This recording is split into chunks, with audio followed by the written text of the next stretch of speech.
It's such a beautiful day because it's new comic book day. Hey there, everybody. How's it going, comic book friends?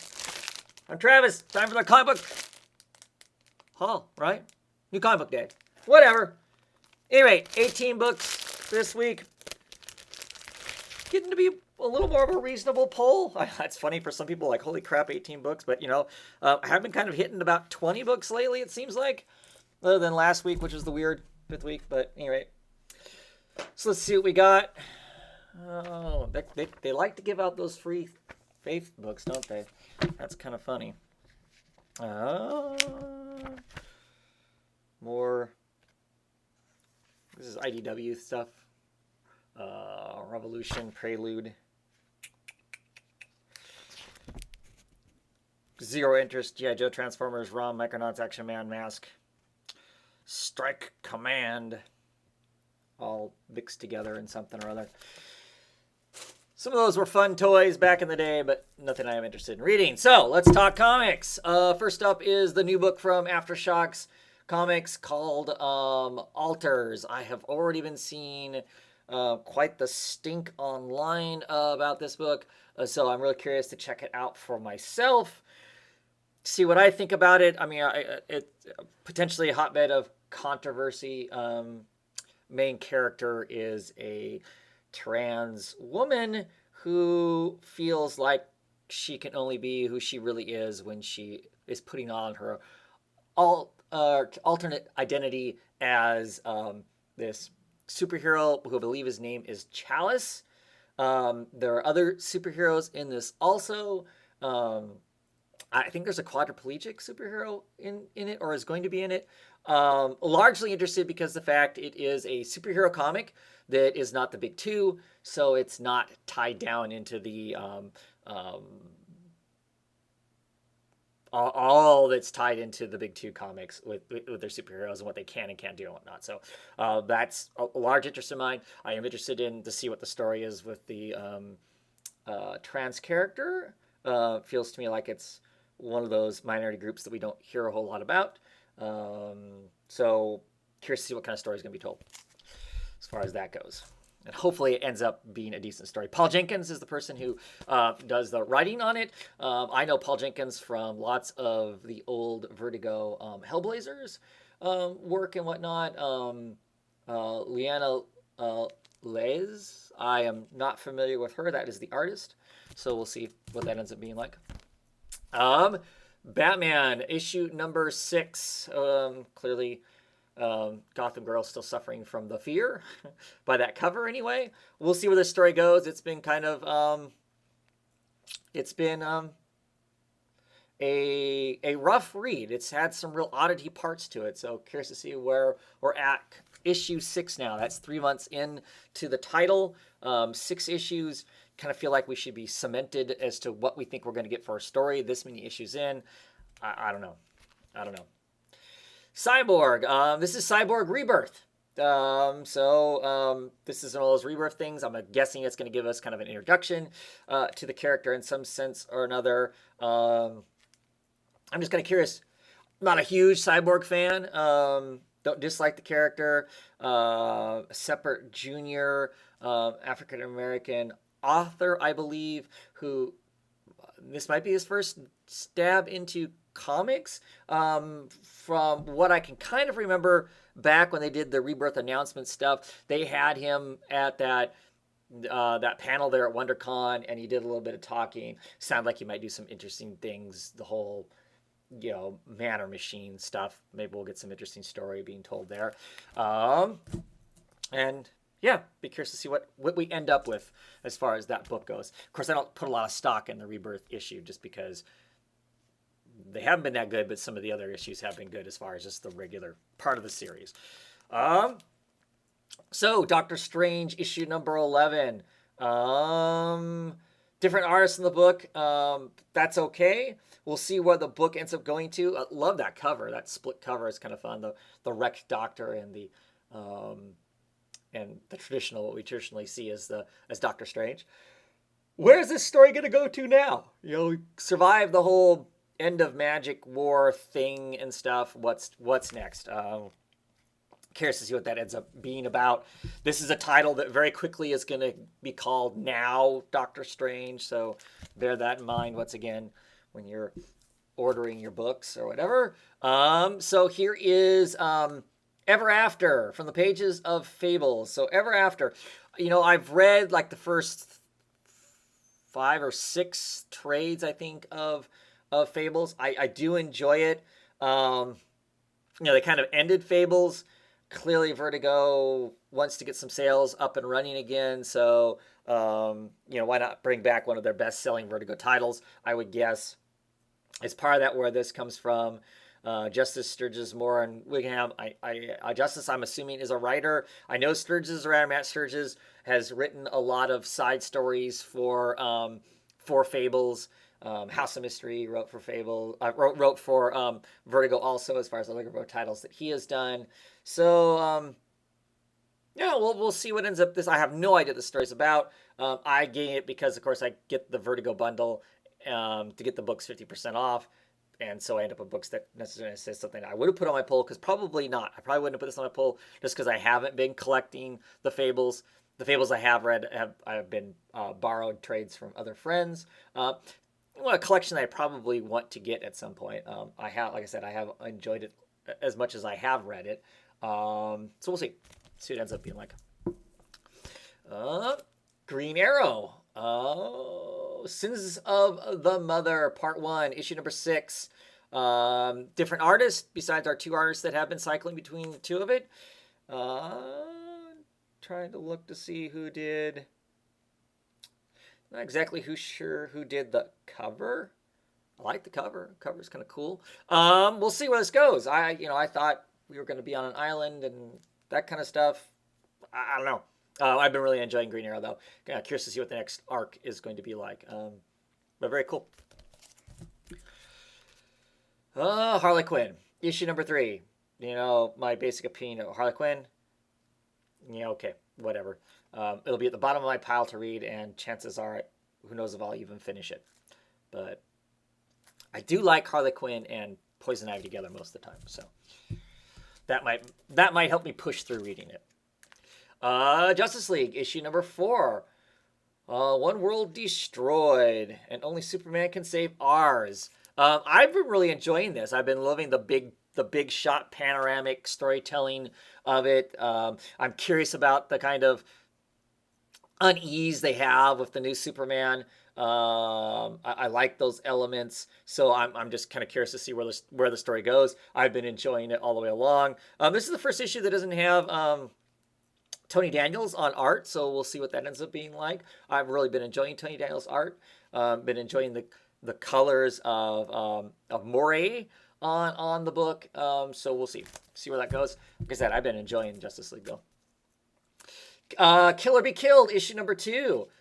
Super excited to get into this book, to check it out, to see how the initial setup starts to actually be played out. There's some elements of that initial setup that make you kind of wonder exactly what the book's going to be really about, or that sort of thing. A little different than what I expected from the book. So, but always really love checking out Phillips and Brewster's artwork on any of these Brubaker books. Are always pretty keen.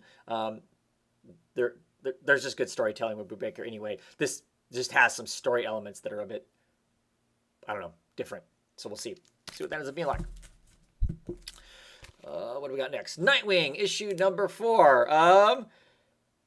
I've been really enjoying Fernandez's artwork. That's been the biggest draw for me on the Nightwing book. I haven't horribly disliked the Nightwing book. There's elements of the Nightwing book that I haven't been so excited with. The Raptor character, I don't know, being better than Batman. I'm having a hard time buying that. Nothing about has shown that that'd be the case. So we'll see as far as that goes. This creature looks just pretty frightening, though. I like it. So yeah, always kind of been. I'm definitely this Nightwing way better than the last incarnation of Nightwing in the New 52, in my opinion.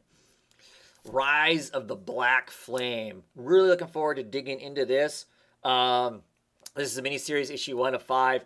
I really, really like the Black Flame. He's an interesting villain. He kind of been reincarnated in a sense a couple times throughout the Magnolia universe. So I'm curious to see about this, what this story is going to be told. Love that cover. Love the elements, just the different things that are going on in it. Really curious to see what this ends up being like. So yeah, more Magnolia universe goodies. Nowhere Men, issue number 11. Seems like it's been a long time since we've had a Nowhere Man, even since it came back. Always excited to read the book. I really like the story elements that are in it. I like the first trade or two worth of story better than what we're currently in. I think the art was better there. Not that Dave Taylor's doing a poor job. Of course, fabulous colors by Jody Balleri. We'll see. Like I said, a very, very interesting book. Still really high on it as a whole, and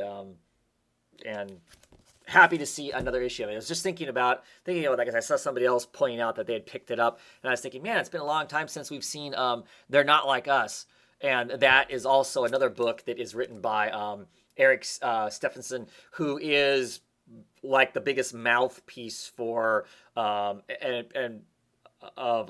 Image Comics, as far as being a manager. And I mean, he approves a lot of the work that gets done at Image and that sort of thing. And he has these two books going, and they both kind of felt like they've been delayed a little bit and whatnot. I'm just not 100% sure why exactly that is. Issue number 11 of The Unfollow, brilliant book by Williams. Dowling is back on pencils, on art, again with this issue, with wonderful colors by Winter. So super excited for that. Always like these covers because it's like a cell phone. So it's always like a cell phone picture. In this case, they're rustling the bear, and I'm assuming that is our Iraqi photojournalist there, who is wrestling with the Russian bear, would be my guess. We're down to 129 from the 140 that we'd start out with, as far as people who have been blessed or cursed with getting to inherit this billionaire's money. Really great book. Just has some really bizarre and in a cool way meta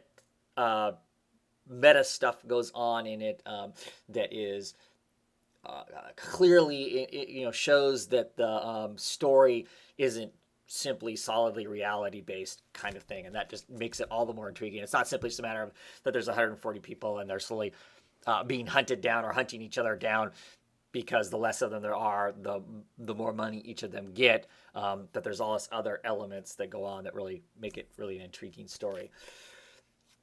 Superman issue number 6. I would guess, Tomasi, Gleason, Gray. That means that Gleason is doing the artwork on it, which is always great. Been a wonderful story so far. I think this is probably the end of the battle with the Eradicator on the dark side of the moon in a secret base owned by Batman.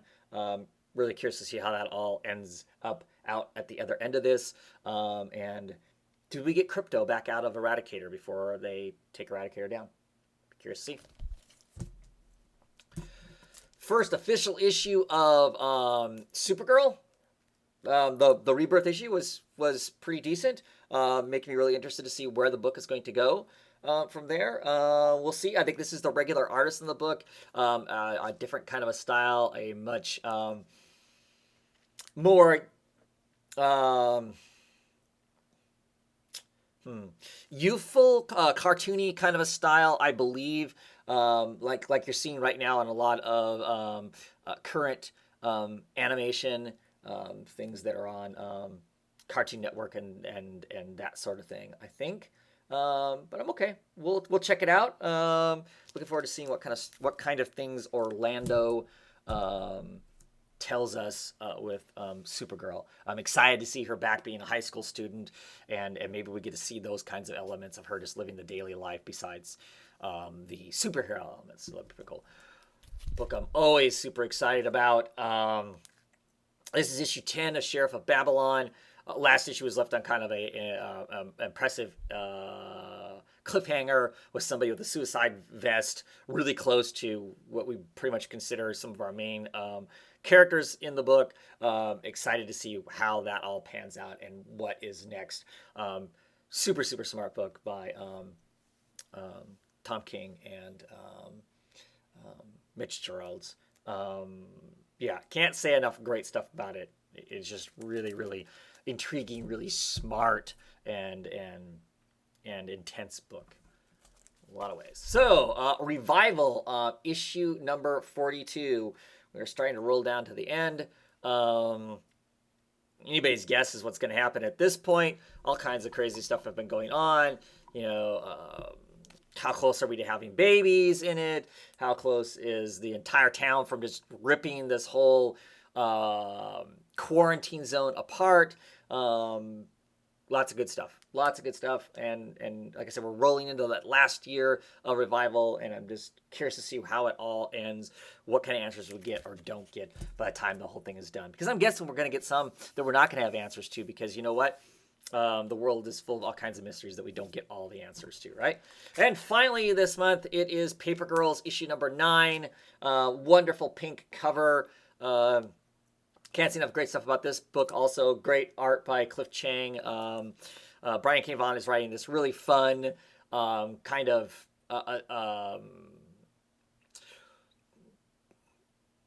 whimsical with heavy moments, sci-fi kind of a thing that